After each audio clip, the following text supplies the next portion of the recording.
Hello and welcome. Joining me today to share the stories behind the 10 books that inspired her the most on her life journey is the internationally renowned astrologer Pam Gregory, who stumbled across astrology over 4 decades ago when she immigrated to Canada after university. Pam's passion for the subject took her through 8 years of intensive study at the highly respected Faculty of Astrological Studies, where she earned her diploma before going on to achieve the highest honours in her master's course. If you're not familiar with Pam's work, she's the author of 2 best-selling books, You Don't Really Believe in Astrology, Do You? And How to Co-Create Using the Secret Language of the Universe. And she's also the host of a really busy YouTube channel, which regularly receives hundreds of thousands of views. She's also the creator of a popular monthly newsletter that provides detailed, retrospective evidence of the accuracy of her monthly predictions. Pam, welcome. I'm so happy to have you with us. Thank you, Sandie. A joy to be with you. Very much looking forward to our conversation. Me too. And I know that many other people are as well. I've been hearing from lots of people that they didn't want to miss this for anything. So tell us about you and books, what they mean to you, and how you found the process of having to whittle your faves down to just 10.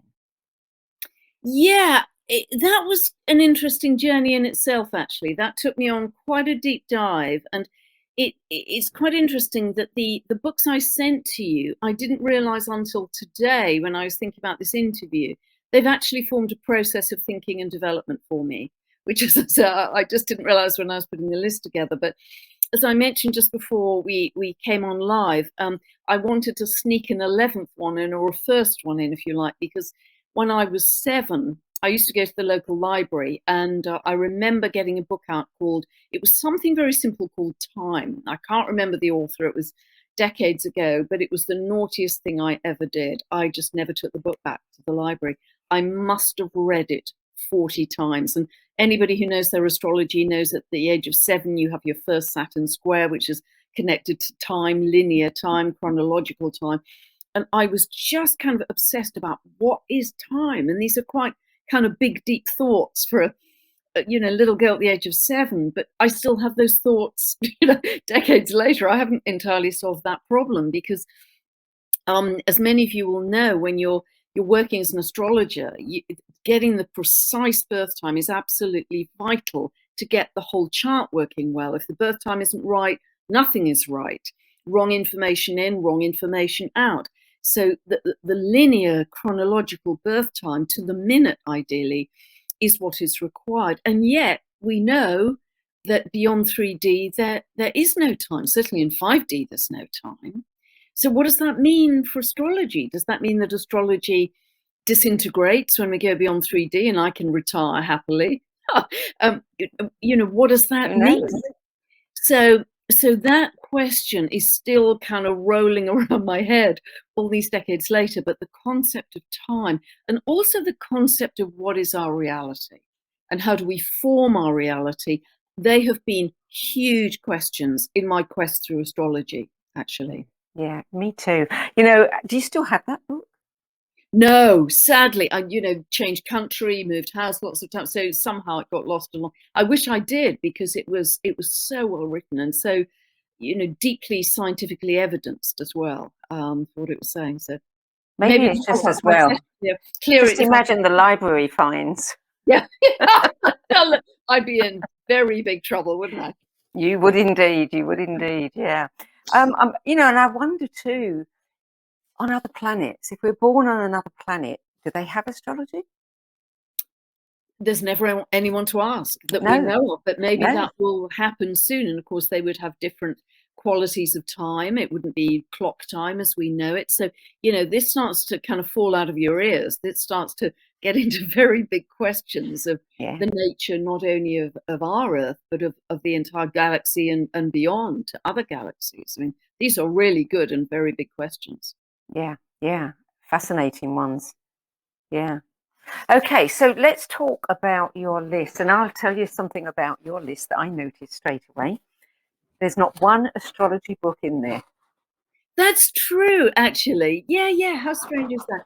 I tried to avoid them because I thought they're not necessarily of, for general consumption, because often they're so technical and it'd be a bit kind of dazzling for people. But actually, the books I've chosen are the paradigm shifting ones, I think.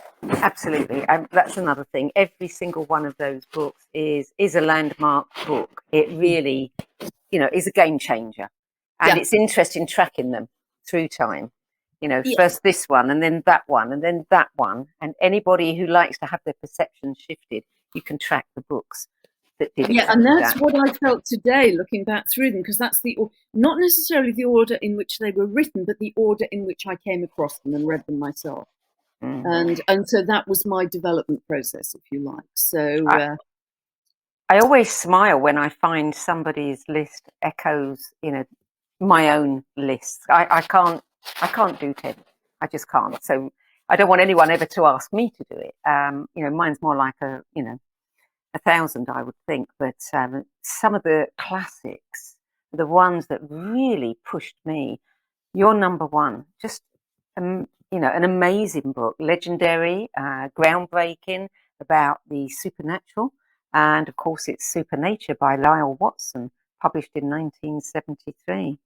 And I was a teenager. When I read that. And I still think back now, and it just blew fuses in my mind, really, because it was the very first one of its kind in terms of being groundbreaking and paradigm shifting, because it was really looking at the interconnectedness of the universe. And that's something that I wrote about a lot in my first book. And it was really blending science with the supernatural. And he was the first brave man to do that. He grew up in South Africa, I believe, as anthropologist, biologist, zoologist, spent a lot of time in the bush. And his whole thesis is around this scientific connection of the universe and science and spirit, paranormal and supernatural manifestations. So, and even if you think of the circadian rhythm, how connected we are, how interconnected we are with the rhythms of the sun and moon that I now work with that's my bread and butter on an everyday basis. That was way before I discovered astrology, years before. And that hit me so hard as a book. And again, I read it and read it and read it, because he was really, I think, in that book asking, what is the biological basis of consciousness? Yeah. And what defines reality? And he also, I believe, came up with the expression of the 100th monkey effect. And that was a real thing, wasn't it? That somewhere in Indonesia, because the lorries used to dump kind of loads of sweet potatoes for the monkeys. And one kind of super smart Mensa monkey learned how to wash her sweet potatoes in the sea. And monkeys on other islands who had no obvious communication by telephone or post from those monkeys started to do the same. So that was really the beginning of Rupert Sheldrake's whole morphogenic field. That spawned all that, and that really is about collective consciousness, isn't it, of monkeys? And that follows through every single book. That concept follows through every single book on your list. It does. And I didn't realize that till today. Very interesting. I think it was in Supernature that I read something that absolutely astonished me. It was a story about somebody, it was about sound and vibration and frequency, and how there was a man who, I don't know if he was an artist, but he used to get a headache in an attic room. And he didn't know why he kept getting this headache. And then he listened and he could hear this subtle noise. And he got the idea that somehow vibration could affect his brain. And he started doing experiments with sound. And somebody unfortunately died because he was using sound. And nowadays they use it as weapons. As a weapon. So that just blew me away when I read that. That sound could kill somebody, and also heal them, and also heal them. Yeah. That wasn't in the book, but in later books, So that was a wonderful book, and that really sort of kicked off this huge search for what is our reality. How do we define reality? How do we form our reality consciously? And that's really, I was a teenager. That was sort of A-level time for me. So yeah, extraordinary. So that was the beginning of the journey, I think, really. Yeah. Well, number 2, another groundbreaking book, this time in the field of new biology, had a similar effect on the public as Supernature. And that, of course, is Bruce Lipton's Biology of Belief, another book that blew my mind too. That one was published in 2005.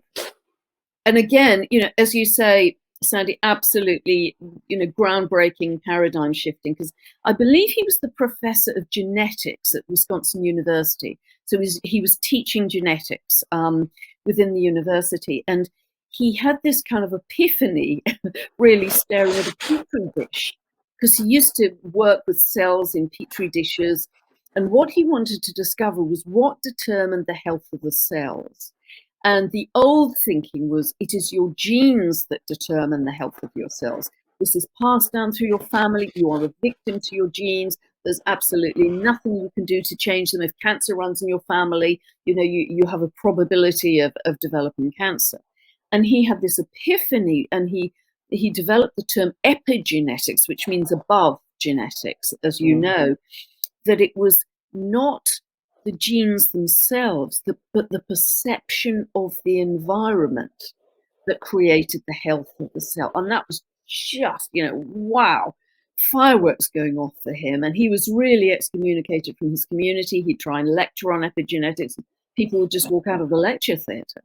But yet it was a real shift to the spiritual, because, and he's got some wonderful titles in the book, like Lessons from the Petri Dish and the magical membrane, because he discovered it, as you know, that it was the membrane that almost acts like a computer chip.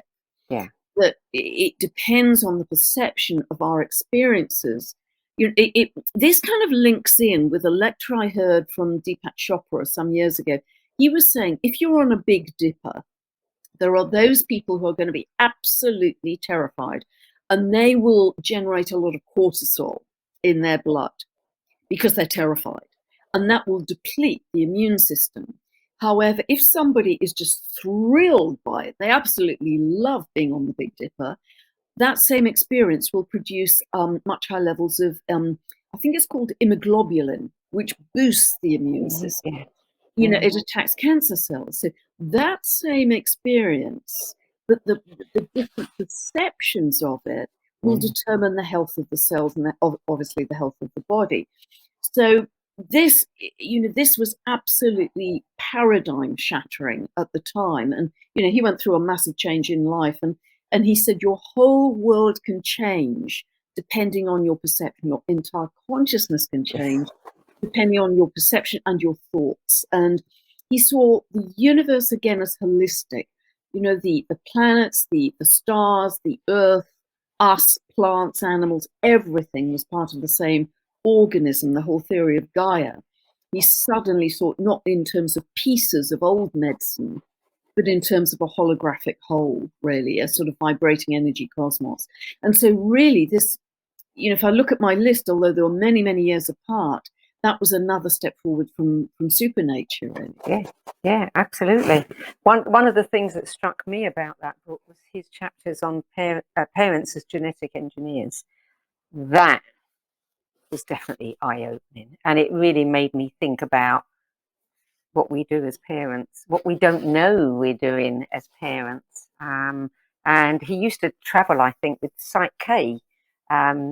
I don't know if you know about Site K, but he used to show a video of an ultrasound of a child when the parents were arguing, a child in the womb, and how that baby would react to the arguments. And he said, it's right there, right? So what we do even before our children are born, even what our grandparents do, I mean, that's a big one, to think that we're expressing something, a gene that has been manipulated by our parents and grandparents' perceptions. Absolutely. But what I found empowering about it was it brought in the element of choice. Yes. It's almost like Carl Gustav Jung's theory that it isn't what happens to you in life, it's how you react to what happens to you that determines everything, your your health, your life, your reality, your success, whatever. So it had echoes of Jung's theses in there too, and it was very empowering. I loved it. Mm. You know, I'm reminded again, looking at your list, and we'll get to number 3 in a second. And this is number 3 is what's reminding me is this is like the perfect little leapfrogging. If somebody said, I want to open up my mind, my consciousness, give me 10 books, I think you've nailed it, because it's this one, and then go over to that one, and then to that one, and that's a There's great a progression. course. Yeah. There's a great course. There's a logical progression, because the third one is The Field by Lynne McTaggart. Yeah. And I love Lynne's work. She was an investigative journalist, as you know. I love her writing because all of her books, although densely scientific and well evidenced, read like detective stories. Yes. You can't wait to read the next chapter. And the subtitle of that book is The Quest for the Secret Force of the Universe. So here again, we have, what constitutes reality. And she's so vigorous in her scientific approach, which is what I love. It's very hard to challenge her information because she went to experts in their field all over the world, universities, professors, etc. And she went to people who are really investigating breakthrough work in their field. And there's some great quotes in that book that human beings are living things. They're all coalescences of energy in a field of energy connected to every other thing in the world. The pulsating energy field is the control engine of our being and our consciousness. Wow. Yeah. And she talks a lot in that book about the 0 point field. It's a kind of shadow of the universe for all time, a mirror image and a record of everything that ever was. And one of her other wonderful parts of that book is that every living thing emits biophotons, and it's the biophotons, the light, which often we can see as a halo around somebody's head. It's those that transmit information within the body, via every single cell, and also between organisms, between people. And the more coherent your energy, the higher your frequency, the brighter your light, as it were. And this becomes a really big thing right now as the Earth is traveling through the photon belt. We're getting a lot more photonic light and energy in. And the question is, how much of that light can you hold in your body? And that's down to your level of consciousness and frequency. So she was really breaking new ground here. And, one of her very simple ideas is thoughts create things. I love her work. Thoughts create things. So really, she was one of the first people, I think, to talk about this 0 point field, which I guess we're now discovering is plasma, really, charged energy, which is invisible. That you could go back to that book even now, even though it was 15, 20 years ago, and still you would learn so much from that book. I think it was absolutely fabulous. 2003. Yeah. Okay. What's that? 18 years ago. Yeah. It's interesting because I was reading from the biology of belief onwards. A lot of books came in very quick succession. I'd left my marriage. I was just devouring kind of deep stuff. I just couldn't get enough of it. And Lynne McTaggart is one of my real heroes with this because she writes so well. And she's, what I like about Lynne's work is that, her background, she's so rigorous in her research. She's credible. This isn't woo-woo stuff. You can't pull it apart. Yeah. That's what I love. That's what we need. I love this integration of science and spirituality because that's where we're headed. But she is, you just can't find a pinhole in her evidence, and that's what I love. And really, from there, from almost the theory, she went on to write the intention experiment. To okay, how do we do that practically? What do we do to work with that 0 point field? Yeah, and that was the next book on my list. Yes, and that was another great book, and certainly, a life-changing book. I know that she went to Arizona. She worked with Gary Schwartz. She worked with a number of people, and she spent some time with Bill Tiller, who was the first scientist to prove that he could change the pH balance of water in a lab in Germany using thought while he was in his lab in Arizona. And they had statistically significant results. And Lynne, you know, Bill, he tried very hard to break through. I think what Lynne's done is she has broken through with all this information, you know, and coming along a bit later, I think we're more ready to hear it as well. Yeah. And she's taken it a lot further, and she's proving to people with her circles of 8 that they can do it too. Yeah. Absolutely. And you know, she's really talking in this book about the power of using your thoughts to change your life and the world. And she talks a lot about reality is not fixed, it's very fluid, it's very malleable, and hence it's open to influence. It's like Jello, she said, you know, because we have this thing about the future as a film set and everything's rigid, and it isn't. It's just ether, it's just plasma. And the more we discover that, the more empowered we can be in our choices. So, and again, she says in that book, thought is a thing that affects other things. You know, it's beautifully said. So again, this was like a detective story. And she gives lots of examples in the book, as you well know, Sandie, of you know, big experiments where she was asked to see if she could reduce violence in the Middle East during a warlike period. And she did it very scientifically with a control group as well. And she did get a dramatic reduction in violence in the Middle East simply through setting intention and using meditation. And I've done some intention work with her. And I remember it was quite a few years ago now. We were asked to help a chap somewhere in, I think it was California. He'd been working in the army in Iraq. He was very sort of shot away, really. He had severe PTSD. He had panic attacks. He couldn't leave the house. He'd been in the house for 2 or 3 years. And what she wanted us to do was set a clear intention to give him peace and to bring down this very high beta wave. And what she did, we operated on a split screen because he had electrodes all over his head in California. And you could see very high beta being printed out on the screen. And she said, okay, meditators, just work, set the clear intention. You are going to bring Todd, that's his name, peace. And you are going to bring that high beta way down so he can feel peace again. And she said, every few minutes, you can just slightly open your eyes and see what's happening to his brain waves on the screen. And, you know, I mean, we were all over the world, and I'm thousands of miles away. And within about 2 minutes, we just watched the drop in his brain, which had, you know, I think barely come down in years, down to, you know, alpha and really relaxed. And apparently he started to sleep really well after that. And you think, wow, you know, that's free, invisible, over thousands of miles. Look at the power of that. You know, so that really touched me deeply, how we could affect that individual's life for the greater good. You know, that was...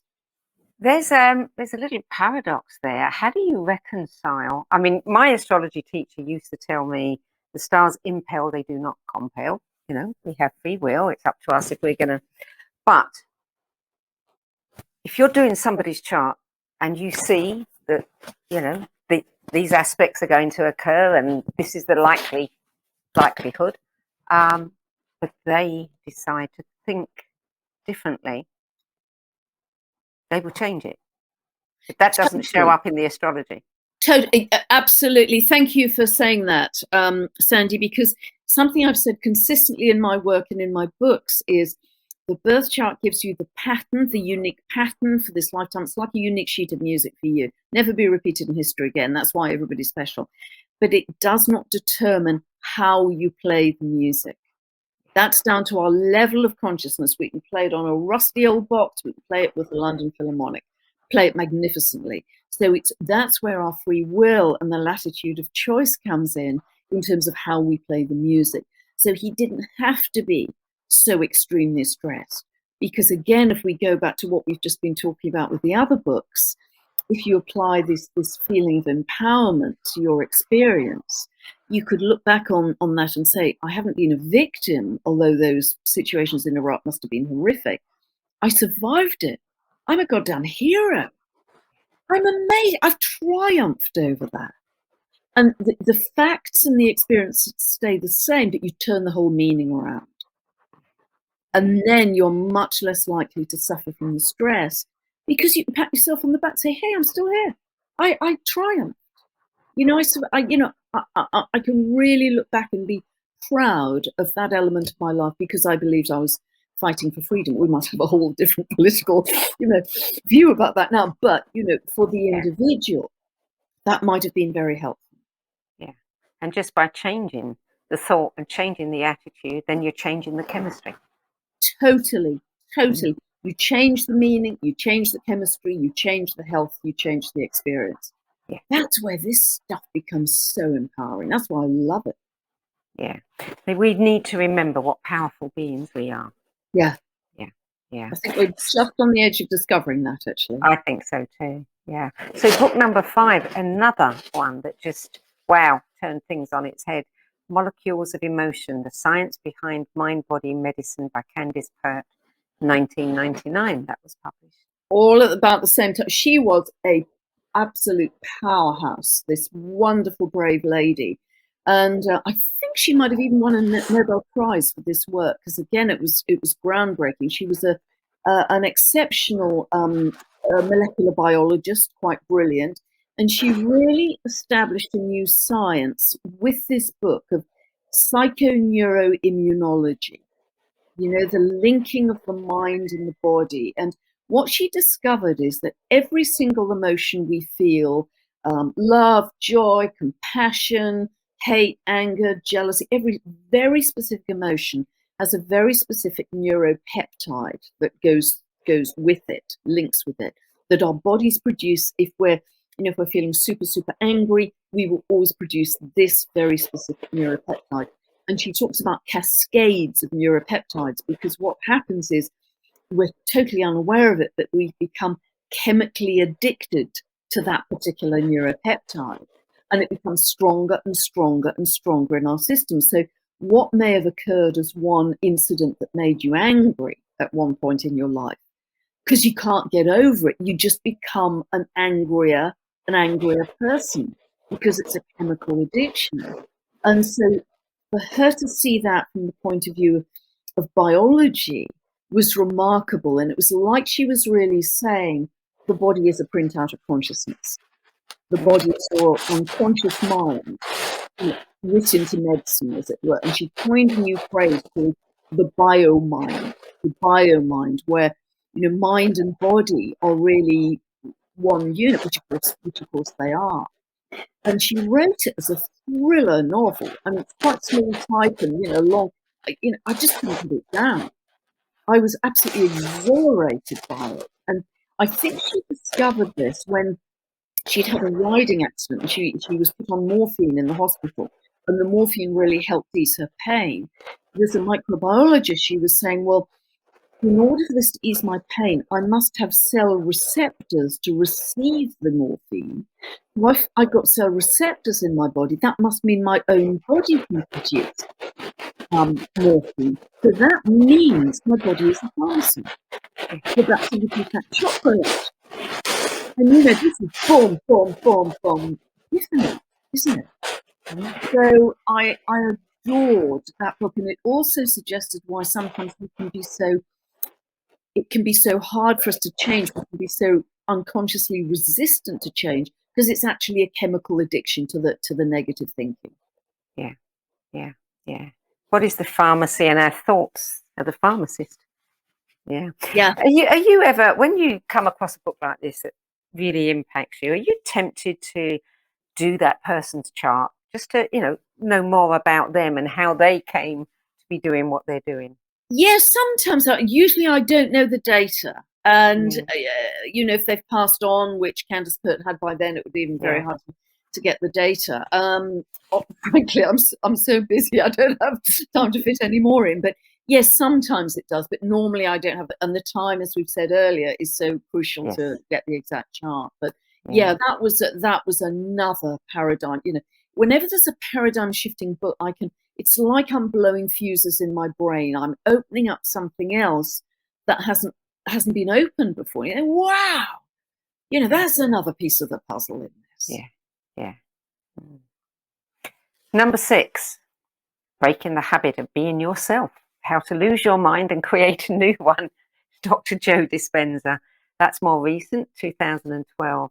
Yeah, this was amazing. I actually listened to Dr. Joe for the first time on What the Bleep, and I was just riveted. And I actually went on his very first workshop in London at Covent Garden. He had 20 people, and now, of course, he can get 2,000 people in and out. You know, he's become very well known. But again, what I loved about his book was, so often we get so stuck in life because of the neuropeptide addiction, and because therefore it's very hard to change, and we've got to apply a lot of conscious thought to it. And you probably know the story, I'm sure, Sandie, if you've read the book, that because he was quite an athlete, and he was 23 in a triathlon, hit by a truck at 55 miles an hour, broke his spine, told he'd probably never walk again, certainly wouldn't be able to probably sit up again until they did major surgery with towel rails in his back, and they replaced the towel rails every few years. And something in his brain, God knows he must have been in so much pain, said, not going to do this. I'm going to trust the universe that made me, and I'm going to use meditation, because he was a chiropractor then, to reform a perfect spine. And he got some friends to carry him out face down on a stretcher in huge pain. And for 10 weeks, he brought himself back to meditate on a perfect spine. 10 weeks later, he got up, walked back into his life, no surgery, no pain, but he made a deal with whoever's running this show that if he got healed, he'd spend the rest of his life teaching other people how to get healed. He is a genius, and he's now a neuroscientist, and he talks a lot about neuroplasticity. Again, this idea of, you know, the malleable reality. And he really has shifted science. I mean, he's an absolute mystic. He'd hate to be called that. You know, he sees himself as a rigorous scientist, but he's shifting our view from the old Newtonian mind is separate from matter into this new quantum physics of our thoughts create our reality. And the whole idea that he's proposing is you've got to go into deep meditation, step into a new energetic hologram. When you see it, when you believe it, you'll see it. Not, I'll see it when I'll believe it when I see it, but the other way around, I'll see it when I believe it. So you step into that heightened energetic hologram with total conviction and gratitude that you are already there. And high presto, the universe then delivers. And what he's now doing in his meditations is putting electrodes on his meditators' heads to measure the shift in brainwave during the meditation. Meditations go on for 4 hours. I have witnessed many dozens of miracles. I've been on 14 of his workshops all over the world, and I have just blinked aghast. I cannot believe my eyes. The miracles that happen when very sick people, they might have been in a wheelchair for many years, or they've got a genetic condition or a terminal condition, they just get fixed. Not necessarily in that one meditation. They've been practicing for months, but the group energy. Yes, yeah, the collective energy. But massive shifts for me then, massive. And what he also says, and this so aligns with my astrology, is everything in the universe is pure potential for us to tap into. And that's very much my view of astrology. And I was just having very big jumps in reading this book, but also subsequently in attending the workshops as well. Mm. Another one of his books is on your list, number 7, which is Becoming Supernatural. How common people are doing the uncommon. And this is where he really starts to show a lot of the brainwave scans that he's taken during the workshops as kind of, you know, you can't challenge the truth of what these people experience. And then he'll explain the story about the health condition of that person, and then subsequently how they got healed and how they are now. And the deeper they go in the meditation, the greater the potential healing they experience. So there he's giving kind of proof positive of, you know, of what's happening, again, very much as the scientist, but my goodness, also the mystic. And the higher we can go in our in our frequency to reach these higher dimensions, again, the greater the shift will be. And I just love his work because in the astrology, I'm starting to investigate these Kuiper belt objects, you know, beyond the orbits of Pluto, in this 5D quantum kind of energy. And that's what he's teaching us to do. He's teaching us to reach those levels in the meditation, so we don't have to go through the 3D slog of writing a business plan and, you know, go do A, B, C, D. Not just set a clear intention, set your focus, raise your frequency, and bingo. Yeah. He's teaching us that. Yeah. And it works. It really does work. Yeah. Number 8, Wholeness and the Implicate Order, David Bohm. Yeah, this kind of blew me away as well. Some of your listeners may know that David Bohm was a senior lecturer in theoretical physics at London University, but he had a very wide view of the world because he used to have quite well-known all-night conversations with Krishnamurti, the mystic, the Indian mystic. And some of them you can still find online, and I mean, it's quite poor filming quality, but they would just go on literally for hours and hours and hours about the nature of reality.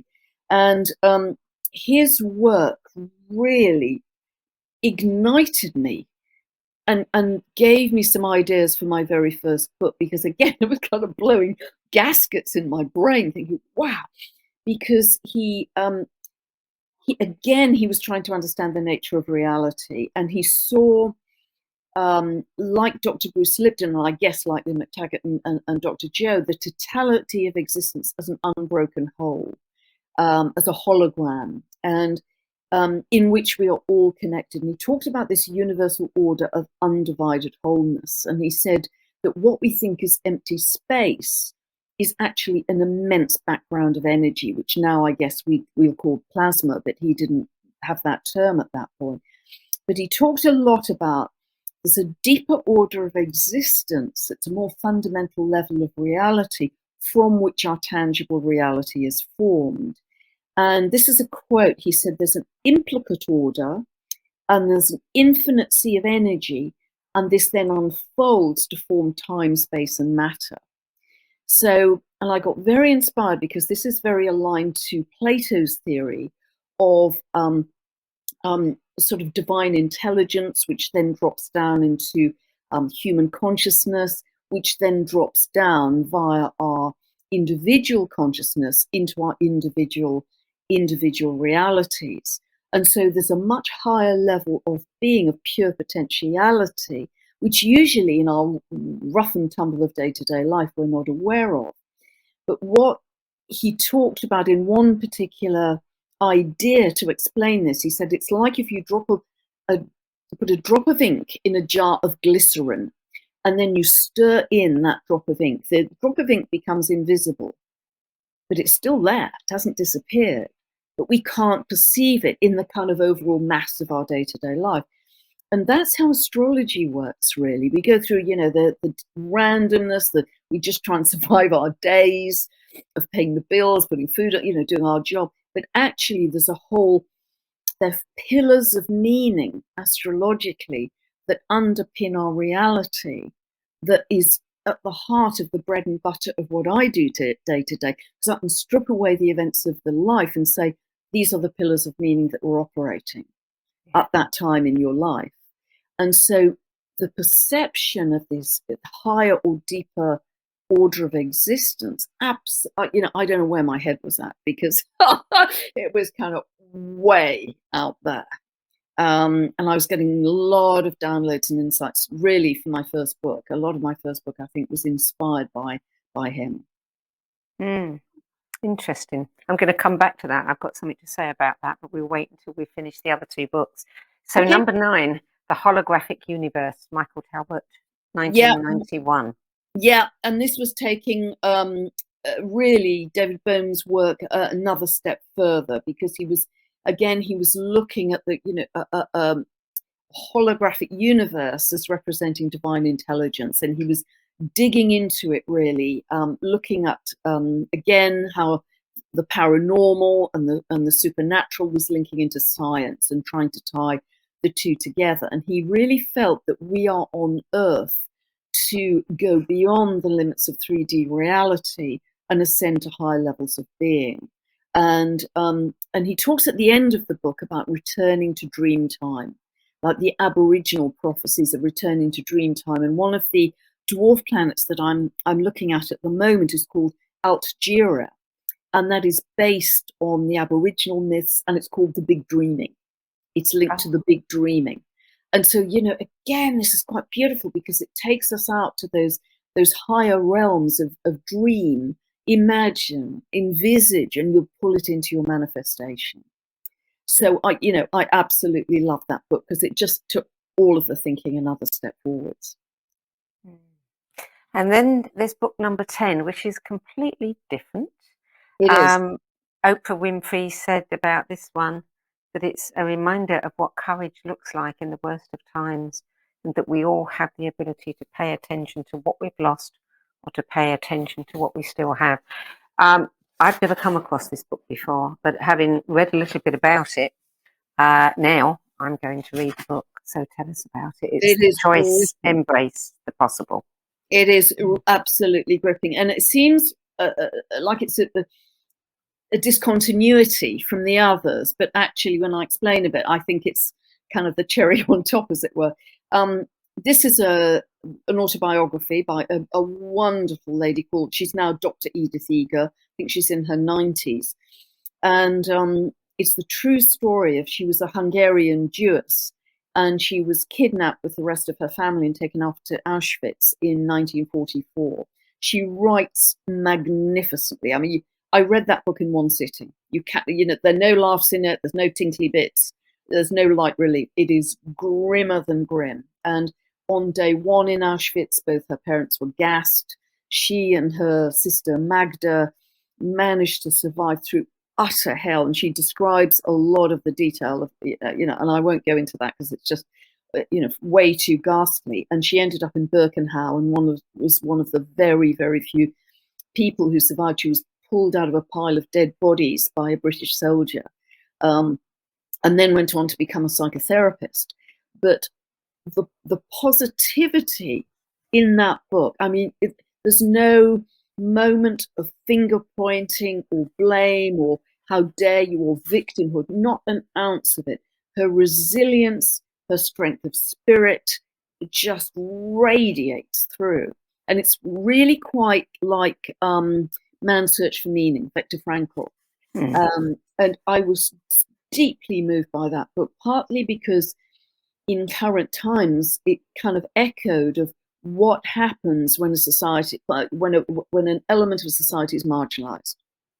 Look how far it can go when a part of society is marginalized, when it's utterly unjust and utterly inhumane. I mean, that really, really touched me deeply. And, I've got clients whose parents lived through something similar. But the positivity, the triumph of the human spirit, I think, is the cherry on the cake for me in this list. Because if she can endure that and still come out shining, boy, we must never moan for a moment. Not for a moment. And I'm somebody who really tries very hard, and nobody has perfect lives, heaven knows. We all have our stresses and challenges, but I really try and walk my talk in trying to see everything in the most positive light, because heavens, I haven't been in that kind of hell. Most of us haven't. So we've just got to be so grateful for every moment of what we do have. And she really reminded me of that. I think she's the most magnificent character. Do you, does she give any details about how she was able to do that? Whether it was a struggle, whether she used any tools of any kind? She does, and it was really, I think her sister was one of the between them, they were each other's lifelines through that. I mean, if her sister had been killed, I think that would have been much more difficult. But she's written a sequel to The Choice called The Gift, and there she's applying more of her psychotherapy tools, which really she learned in Auschwitz. So wow, I mean, that's really deep. That there's such incredible humanity in the violence and the ghastliness and the death and the devastation. I just salute her. I mean, she's a rare human being, but we can all learn. Yeah, that is pretty amazing. And really, she's displaying everything that we've learned about in the previous books on your list. Exactly that. And again, I didn't really realize that when I was writing the list, but also I read it very recently. I read it maybe about 6 months ago. And you know, I'd like to read it again. It was profoundly, I think everybody should read that book. For the times we are in, I think everybody should read that book. You see, I'd also want to look at her chart now. What is it that gave her that kind of resilience and strength, you know, just to see where the planets are. Yeah. So what are you reading now? And nothing at the moment. I'm not reading anything just because I've got such a tsunami of work coming in. It's interesting, Sandie, I kind of feel there's something hanging in the air, some kind of insight or epiphany or something. It's just kind of hanging there that's going to land quite soon, that may result in a third book. And I certainly don't want to promise that, because as you know, that's a very, very big project and I haven't got the space and time with everything else coming in at me. But I kind of feel it's imminent. And right. So I'm trying to create, because you may know astrologically, we've got this huge Jupiter-Neptune conjunction coming up. It's exact on the 12th of April. It's building now. That's exactly on my sun that rules my 9th house of higher consciousness, writing and publishing. So I'm just waiting. Looks like you don't have much choice. I am waiting for the magic and the fairy dust. So tell me about your chart. I mean, when you first started astrology, are you like most people when they start, the first chart they do is their own? There's the proof right there. You know, you're either hooked or you're not. That's certainly how it was for me. But when did you first do your own chart? What did you think about it? I was just absolutely blown away. I mean, you probably know that I emigrated to Toronto after university, joined a yoga class the first week. There was a big guy from Jamaica there. The girls at the end of the class said he's an astrologer. I went up to him and said, I know nothing, but would you do my chart for me? And I went to see him in his tiny flat in Toronto. Remember it like it was yesterday. And I spent 7 hours with him. And he absolutely blew my world apart, because he went back in my life, as I do with clients, and give dates and ages, and said, were you having this kind of experience then? He just blew, how could a complete stranger who I had barely spoken to in the yoga, how could he know all this? And I was kind of in shell shock for days, and that started the whole journey of trying to understand, because that's how every astrologer starts, trying to understand their own chart. So I was self-taught for the first few years in Toronto, and then when I landed back in the UK, I went into very structured study, for which I'm truly grateful, because astrology is massively vast. I'm still learning after 47 years. I'm still learning. So you will never get to the end of it, and that's one of the wonderful things about it. But yes, it is. It's a bit like learning how to ski. You can have a good time right from day, your first lesson, going down the nursery slopes. And that's how I feel about astrology. It is just as joyful and profound day one to 47 years later. Yeah, constantly. But did you look at the potential, and have you lived all of that potential? No, I know. There's more to come because of the Kuiper belt objects. I know that's the next level of study, because that's our next level of consciousness. Otherwise, we wouldn't have discovered them. And so these represent a combination of a deep shamanic connection to nature, which we've lost in our modern, civilized, sophisticated world, but also this kind of Joe Dispenza and Lynne McTaggart kind of setting intention, focus, stepping into the new reality and manifesting. And that's what's so exciting. So I'm doing quite a bit of research on those at the moment, and incorporating them into clients' charts. And that's adding a completely different dimension to who people are. A much higher level of being. Wow. And that's getting really, really exciting. Now you're going to get inundated with requests. I'm not doing any client work anymore. So I've got a big notes on my website. I just don't have the capacity. Unless I learn not to sleep, there's just no more time. Yeah. But clients from the past, as it were, I'm still working through the backlog. So did you see at the very beginning that this was going to become your profession? Not at the beginning. I was just riveted by it. So every weekend, every evening, I did sort of every summer, once I was back in the UK, the faculty held summer schools up at Oxford university in Jesus College, and I spent my time there, which is an ancient place of ancient wisdom anyway. And so I didn't at the beginning realize how big a deal it was going to become, but I couldn't put it down.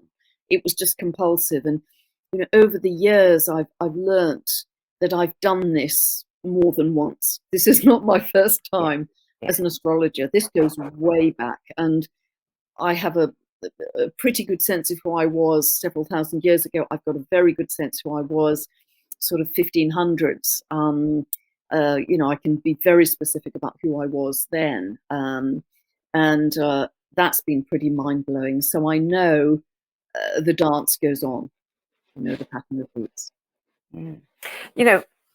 Every single guest on this show, it's an amazing, it's one of the best shows I've ever done. I learned so much and it's so rewarding. But your list more than any, and your description of the books and what they did for you really does seem to me to be the epitome of these books were your teachers, these books were your mentors, these books opened up the doorways in your mind all the way through and pushed you on your journey, or at least gave you the path, laid the path out for you. Absolutely, and I feel that in my bones. And the reason I love them, apart from the fact they were kind of blowing fuses in my mind, was I was weaving them in with the astrology. That's what I love, because what I like to do with my astrology is weave in philosophy, weave in science, weave in lots of other things that energy lines, lots of other things that I'm interested in, cosmology, what's happening to the Earth's magnetic shield, Sun's magnetic shield. I love all that stuff because the astrology becomes validated, but also richer as a result. And it's just all the stuff I'm interested in anyway. And so, very necessary parts of the journey, I think. And it's very rewarding for someone who's been doing this for a long time to see how astrology today is being accepted in a way that it never has before. It's being taken much more seriously. And people are beginning to understand this is a science. Yeah, and I think what's really important, and I've emphasized this a lot in my work, is we, to some extent, people still think of it as fated. What are the planets going to do to me? Well, they're not going to do anything. You're co-creating with them, and the better you understand them, the more you've got a language with which to co-create. They're just stepping stones for you. And once you understand even the basics of the language, that brings in a lot of your empowerment to start to use your chart strategically, rather than just being the rubber hit in the road. How can I use these energies strategically as I move through my life to have a more magnificent life and shine my light better in the world? It's that kind of a feeling we need to step into. What a wonderful tool, roadmap we've been given with astrology. We are so, Sandie, honestly, I don't know what my life would have been if I hadn't stumbled across this. I honestly don't, because it's been so enriched in every moment. I mean, I haven't stopped learning since that first session with the Jamaican guy in Toronto in his tiny flat. I haven't stopped. And what would my life have been? I think I'd have been much more lost, to be honest. But I've had this kind of framework and structure of meaning. I think the meaning of astrology is absolutely vital, that it gives you. It isn't just a collection of adjectives. It's fundamental meaning of what your potential tapestry is in life. Now go weave the tapestry. And I'm just so grateful that I stumbled. But I'm sure that wasn't an accident either. I've done this before. I was meant to stumble across it. Of course you were. Of course you were. So. And that little girl at 7 stealing that book from the library, she knew it somewhere. Yeah. I'm going to need this. Yes, wasn't that weird? The weirdest thing. Yeah. So in the little time we've got left, I know everybody is panting for the next bit. Pam, tell us. February, we've got the Pluto return, exact conjunction, America's Pluto return. Going to be a big month. It's going to be a big 2 years, I think, for America, because it isn't just although it becomes exact in February, it's also exact in July and December, and it'll be operational not just this year, but also all next year as well. So it's in this second house of the country's chart, which is to do with the economy, but it's also to do with, because it's in Capricorn, to do with the Constitution, the politics, maybe the legitimacy of the Constitution, the geography of the US, what makes up, which states make up the US, because of course the US was coming together at that time, 1776. So it's going to be a big, big spiritual rebirth for America. That the people decide. I want to say that very strongly. We are really moving away from top down, being told what any country will be. It's going to be much more let the people decide what their values are, what their spiritual values are, what kind of country they want, what they stand for, because I think that's been pretty rattled for various reasons over the last year. And what constitutes the economy? I mean, will money take a completely different form moving forwards? But for sure, it'll be more digital. Uranus in Taurus, digital Taurus money. So for sure, it will be more digital. But then we get into questions of, well, things like Bitcoin were originally developed to be decentralized, but now governments across the world want it to be controlled by the central banks. So there's going to be that kind of centralized versus decentralized battle going on. And this year in general, globally, will be a much, much, much bigger year of change. The last 2 years were kind of stuck, contracted, dense, top-down rules, regulations for your own safety, don't move. This year is going to be very turbulent because things are going to be challenged in a bigger way. I mean, look at the Canadian truckers. I mean, that's phenomenal, that convoy right now. So there's much, much greater pushback of the regular people on the street like you and me, pushing back against what seem to be unjust and draconian policies from government. So the top-down structures will be rattled to the core to produce a new society ultimately that will be grassroots up. People's councils, people's assemblies, little hubs of light that connect across the world to say, we want to live in freedom, we want to live in joy, we want to live in peace, we grow our own food, it'll be very simple. And there's a yearning for simplicity, a yearning to get away from the complex matrix of modern society. There's a deep yearning by many people. And so there will be a lot of breakdown in the old structures, and that will create huge turbulence. Will you get your rubbish collected, but at the same time, we've got this crossover as the old collapses, the new is being born. And I think next year we will have a lot more signs of green shoots of the new being born that we can really focus on. And then really getting into 2024, 2025, there are some beautiful aspects coming up, which are really to do with a whole renaissance in who we are as a culture, as a humanity, that are extremely rare for so many positive aspects of the outer planets to come together at the same time, because those planets move so slowly. It's very rare that they all kind of click in with positive aspects at the same time. So I think getting into 2025, that could be a hugely positive time for us. And there's always a lower expression of planetary aspects and a higher. So yes, you might look at Pluto moving into Aquarius and saying, well, that's controlled by technology. Well, yeah, that timeline will exist. If you focus on that, that's where you're headed. But if you don't want to be controlled by technology, choose a higher version of that, which is empowerment of freedom and human rights. Yes. So that's a higher expression of it. And that's where astrology becomes even more useful, because you've got the vocabulary to say, what are the lower and higher expressions to make sure I'm going to avoid the lower. Exactly. What's the best timeline I can live, because we've got such an infinity of timelines.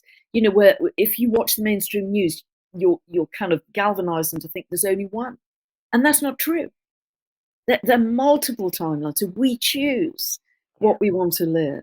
And that's where I think astrology is so empowering. So as we move into even spring next year, I think things will get easier, because Saturn moves out of Aquarius pretty much the day Saturn, limitation, moved into Aquarius, 22nd of March 2020. Western countries went into lockdown. So Aquarius, freedom. Limitation on freedom. We went to lockdown. Saturn will stay there till March 2023. Then it moves out of Aquarius. So there'll be a release of the constriction on freedom, potentially. and many other good things that start coming down the track. So this year will be turbulent, eventful, chaotic. It will probably be one of the most pivotal and dramatic years in recent times, actually. But we've got to go through that to get through the tipping point. Yeah. This year is the pivot point. This year is the tipping point. And stay positive, stay focused, only create. Don't give life support to what you don't want. No. Only create. I remember reading a long time ago in one of Linda Goodman's books that America was created with the intention of giving us this wonderful model, you know, inclusion, all of the highest, you know, ideals, and somewhere along the way it lost its way. Do you, in this shift that America is likely to take, do you see that potential being fulfilled? Yes, I do. I mean, it's down to the people. It's down to us. But the more we can become conscious of that, we are so powerful as individuals. As you said earlier, Sandie, we don't realize how powerful we are. So once we realize, as we come together in love and compassion and community, we can do whatever we can create the world we want. And we've never had that because we've grown up in such a society where it's been so structured around us that we have authorities that we must be obedient to. That's we have that at school, we have that with governments, etc. And this is a time of changing that, of saying I'm always going to act with love and compassion, but actually this is not the way I want to live. And so therefore I'm going to create something beautiful with lots of other people who want to do the same. One thing that I'd like to ask you about is disclosure. ET. NASA recently announced that they had formed a little group of something like 20 counselors, advisors from different religions to help them basically, you know, how should the message be couched for people so that they don't get upset? What is that group of people going to think? How do we talk to them? Which is tantamount to saying we're getting ready to tell everybody, yes, aliens do exist. Any thoughts on that? Any pointers? For sure. Yeah, we are all made of stardust.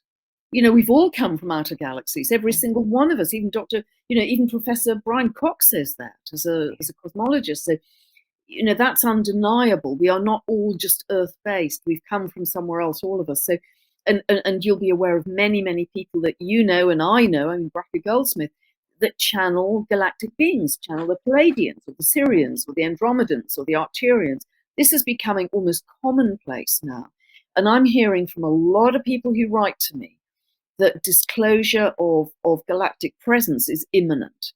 Now, that is signaled this year by a much stronger Uranus. Last year it was Saturn that had they're in a square, so that's a clash. So Saturn is government, rules, regulations, do as you're told.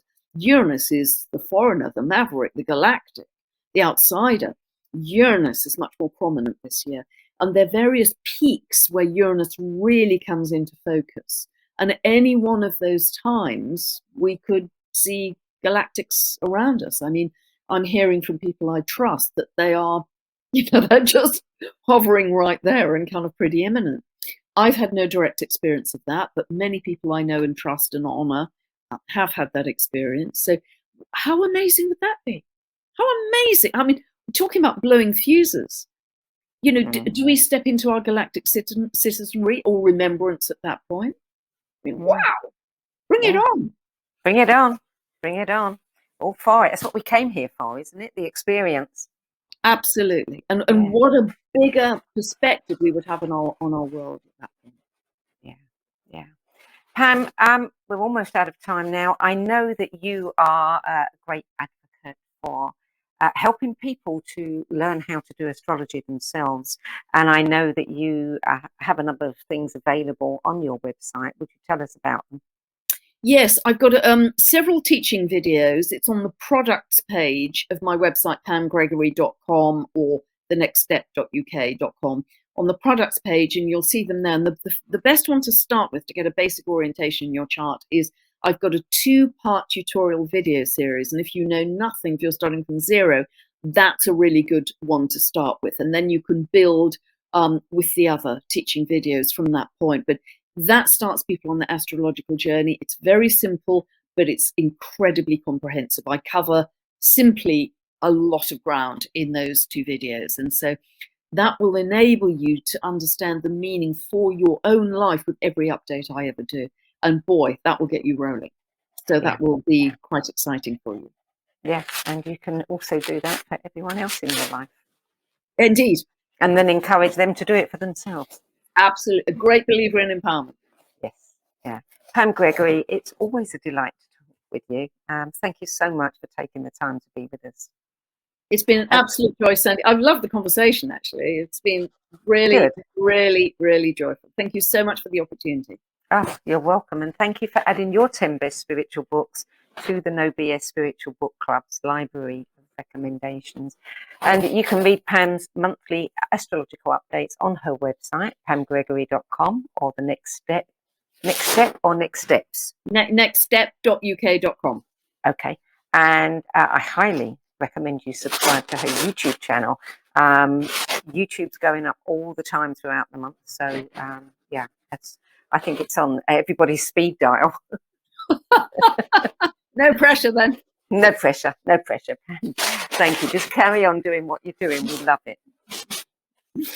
And as the spiritual book market becomes increasingly crowded, it's becoming more challenging to sort the wheat from the chaff.